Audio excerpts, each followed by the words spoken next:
Dehadong-dehado ang Los Angeles Lakers laban sa team ng Oklahoma City Thunder. Pero itong si LeBron James ay hindi nawawalan ng pag-asa dahil bilog pa rin naman ang bola. Posible pa rin nilang mabago ang predictions at odds sa Game 2 na kung saan plus 15.5 ang ibinibigay na pabor sa Los Angeles Lakers.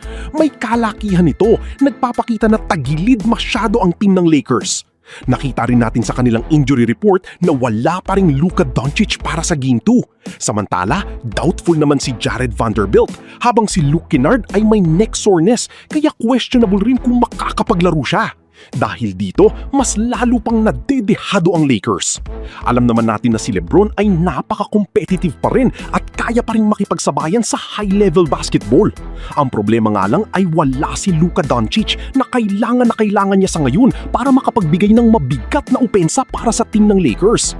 Hindi rin gaanong maganda ang ipinapakita ng iba pa niyang mga kakampi, kaya kinakailangan talagang may mag-step up upang matulungan si LeBron sa Game 2. Dahil kung walang magbabago sa laro ng Lakers, malaki ang posibilidad na masunod ang predictions at odds na pabor sa Oklahoma City Thunder. Sila ang lalabas na panalo. Sa unang laro ng Lakers at Thunder, kitang-kita natin na lamang talaga ang Oklahoma City sa halos lahat ng aspeto ng stats, mapa-rebounds, assists, steals at field goal percentage. Dahil dito, tambak nga ang naging resulta ng iskor ng laro. Nagtala si Chet Holmgren ng 24 points habang si Shai Gilgeous-Alexander naman ay may 18 points. Maging si AJ Mitchell ay nakapag-ambag din ng 18 points.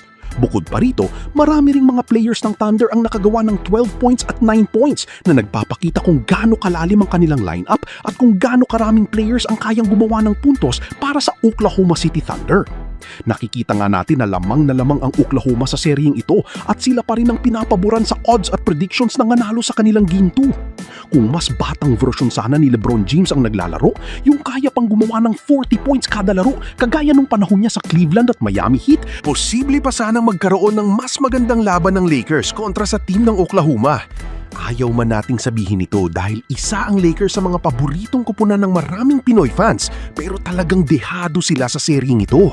Ang defending champions na Oklahoma City Thunder pa rin ang nakikita nating may malaking tsansang manalo, lalo na't wala si Luka Doncic at hindi rin ganun kalakas at kakonsistent ang opensa ng Lakers kapag Oklahoma City Thunder ang kanilang kalaban. Ang pagkawala ni na Vanderbilt at Kennard ay malaking dagok para sa Los Angeles.